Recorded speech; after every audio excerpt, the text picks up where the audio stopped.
Hello guys, मेरे channel पर आप सबका स्वागत है। आज मैं आप लोगों के सामने जिस घटना का वर्णन करने जा रही हूँ वह घटना लखनऊ ज़िले के मलिहाबाद ब्लॉक के एक गांव की है। यहाँ पर एक किसान परिवार रहता था जो अब शहर में रहता है।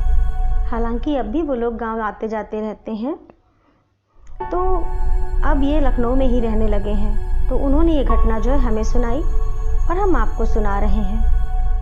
फरवरी का महीना था और खेत में गेहूं की फसल खड़ी थी। वैसे तो कोई ना कोई फसल की रखवाली करता ही है ताकि जानवर जो है चर ना जाएं, पर कभी कभी ऐसा भी होता है कि किसान को कहीं ना कहीं जाना पड़ जाता है, तब वो किसी दूसरे के भरोसे अपना खेत छोड़ के जाता है। तो ऐसे ही जिन्होंने मुझे कहानी सुनाई, ये जो अपने जीवन की घटना बताई, उन्हें जाना पड़ा शादी में। तो उन्होंने क्या किया, अपने पड़ोसी मित्र से बोल के गए कि हमारे खेत को देखे रहना, और चले गए। रात में 2-3 बजे के करीब शादी से लौट करके आए तो अपने घर में ही आए और सो गए। रात में तो खेत गए नहीं। इनका जो मित्र था उसके अपने भी खेत थे, तो वो अपना भी खेत देख रहा था और इनका भी। तो सुबह जो है जब ये उठकर अपने खेत के लिए निकले तो दूर से इन्होंने देखा इनके खेत को कोई बकरा जो है चर रहा था। किसका बकरा था पता नहीं, पर एक बकरा इनके खेत को चर रहा था। तो दूर से ही ये चिल्लाए एक लड़के से जो सामने जानवर चरा रहा था कि देखो मेरे खेत में जानवर घुसा हुआ है, इसे भगा दो। तो उस लड़के ने कहा ये मेरा जानवर नहीं है, वो दूसरी तरफ है। तो उन्होंने कहा तुम्हारा हो या ना हो उसे भगा दो, मेरी फसल खराब कर रहा है।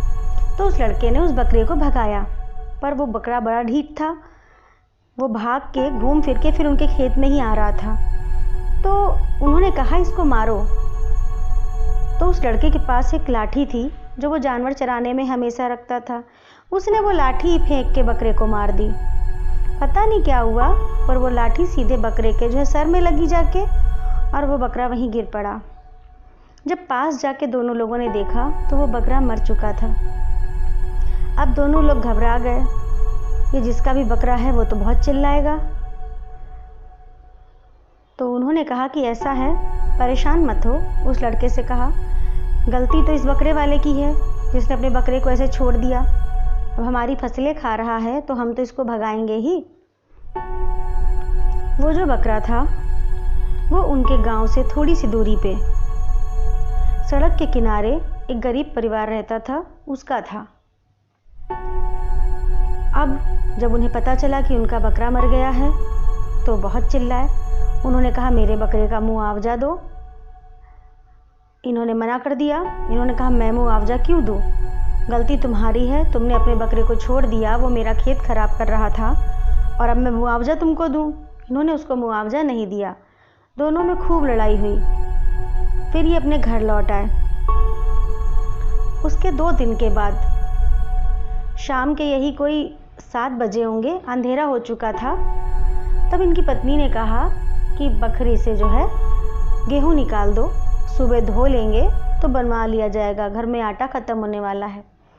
बकरी वो जगह होती है जहाँ पे भूसे के अंदर गेहूं, चना ये सब रखते हैं ताकि उनमें कीड़ा ना लगे और वो सुरक्षित रहें। तो इन्होंने कहा लाओ अभी निकाल देता हूँ, दिन में तो वैसे भी समय नहीं होता है। तो वो जो है बकरी से गेहूं निकालने के लिए गए। अब वो जैसे ही जो है उस जगह पहुंचे जहां बकरी थी, अचानक लाइट चली गई। इन्हें समझ में नहीं आया क्या हो गया। अब अंधेरे में गेहूं कैसे निकाले, पर किसानों के पास हमेशा टॉर्च रहती है क्योंकि उन्हें रात बिरात कभी भी कहीं जाना पड़ जाता है। तो उनकी जेब में टॉर्च पड़ी थी, उन्होंने निकाली, उसे जलाया, और ज्यों ही उन्होंने ड्योढ़ी पर पैर रखा वहां जाने के लिए जहां बकरी थी, इनको इतने जोर से धक्का लगा कि ये मुंह के बल गिरे जा करके। इन्होंने हाथ लगा लिए जमीन में। अगर हाथ नहीं लगाते तो इनका मुंह टूट जाता, कुछ भी हो सकता था। अच्छी खासी चोट आई इनको। अब ये खड़े हो गए, चिल्लाने लगे कि धक्का मुझे किसने मारा, धक्का मुझे किसने मारा। घर वाले लोग दौड़े दौड़े आए, क्या हो गया। तो उन्होंने कहा, ये कौन था जिसने मुझे धक्का मारा है? घर वालों ने कहा, तुम्हें धक्का कौन मारेगा और क्यों मारेगा? तो फिर अंधेरे में किसी का धक्का मुझे लगा होगा, पर किसी का धक्का मुझे लगा है तो मैं गिरा हूँ। फिर उनके चोट पे मरहम पट्टी की गई और फिर गेहूँ जो है दूसरे लोगों से निकलवा लिए गए। अच्छा, इस घटना को वो भूल गए। 2 दिन के बाद शाम का समय था, वो जो है अपने हाते में गए। हाते में जहाँ जानवर सारे बांधे जाते हैं वहाँ, तो उनकी भैंस वहीं बनती थी। वो 1 महीना पहले जो है भैंस खरीद करके लाए थे, जो बहुत दूध देती थी। तो इन्होंने जो है अपनी भैंस का जो है चारा वारा बनाया और उसके बाद जो है छत पे चले गए। कहने लगे, ऊपर भी देख लूँ, कभी कभार इकट्ठा हो जाता है, हटा दूँ। तो जो है ऊपर सब उन्होंने काम किया। फिर जो है ऐसे ही अपनी छत पे टहलने लगे। टहलते टहलते छत के बिल्कुल किनारे पे आके खड़े हो गए और अपने गांव को देखने लगे। लहराते हुए खेत, दूसरों के घर। तो जब वो देख रहे थे ये सब, तो उन्हें महसूस हुआ कि उनकी पीठ पे किसी ने हाथ रखा। 2 हाथ उनकी पीठ पे आए। अब उन्होंने कहा, ये कौन है? और उनको गुस्सा भी आया क्योंकि वो बिल्कुल मुंडेर पर खड़े थे। अब ऐसे तो जो जरा सा धक्का लगेगा वो नीचे गिर जाएंगे।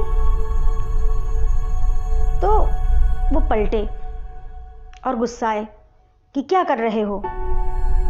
पर जब वो पलटे तो उन्होंने देखा वहां पे कोई था ही नहीं। अब उनका शरीर पूरा सन्न हो गया क्योंकि उन्होंने बहुत अच्छे से महसूस किया था कि 2 हाथ उनकी पीठ पे रखे थे। अब उनको ये समझ में ना आए कि मेरी पीठ पे जिसका हाथ था वो कहाँ चला गया इतनी जल्दी। चारों तरफ कोई उनको नजर ही नहीं आ रहा था। उनका जी घबराने लगा और अचानक उन्हें धक्का लगा और वो छत से नीचे गिरे। लेकिन गनीमत थी, वो नीचे गिरे तो नीचे भूसे का ढेर था। उनको चोट नाम मात्र की आई बिल्कुल। अब वो उठ के बैठे और अब वो उन्होंने सोचा जो पहले उनके साथ घटना घटी थी और जो अब घटी। उसके बाद उन्होंने तुरंत हाथे में ताला मारा, वहां से निकले और निकल के सीधे पंडित जी के घर गए। उन्होंने सारी जानकारी पंडित जी को दी और पंडित जी से पूछा कि पंडित जी बताइए बात क्या है, क्योंकि आज जो मैंने महसूस किया वो मेरा भ्रम नहीं था, वो सच्चाई थी जो मैंने महसूस की। पंडित जी ने कहा, ये बताओ अभी पिछले कुछ दिनों में कुछ ऐसा हुआ है अजीब सा जो नहीं होना चाहिए था या जो खराब था, गलत था? तो उन्हें और कोई घटना तो याद नहीं आई, यही बकरे वाली घटना याद आई तो उन्होंने बता दी। तो पंडित जी ने कहा, ऐसा है, गरीब की हाय अच्छी नहीं होती है। तुम कल सुबह जाना उस बकरे वाले के पास और उसको उसके बकरे की कीमत चुका देना। बाकी तुम्हारे साथ जो हो रहा है उसको मैं समझ लूँगा और जल्द ही तुम्हारे घर और हाथे को बांध दूँगा ताकि ऐसी बुरी शक्तियाँ दोबारा वहाँ ना आए। क्योंकि ये तो पक्का है कि कोई बुरी शक्ति है जो तुम्हें नुकसान पहुँचाना चाहती है पर पहुँचा नहीं पा रही है।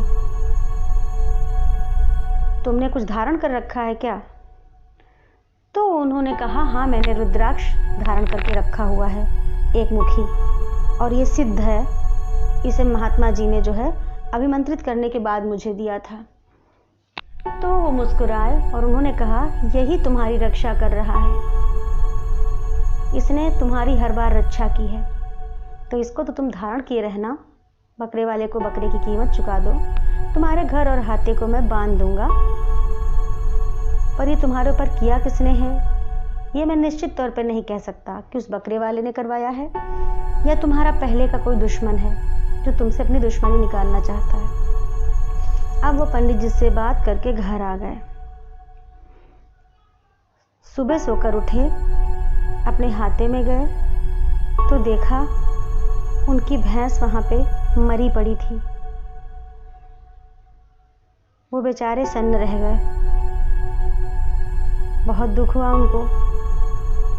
वो समझ गए कि वो बुरी शक्ति उनका कुछ नहीं बिगाड़ पाई, तो उसने उनकी भैंस की हत्या कर दी है। फिर से पंडित जी के पास गए।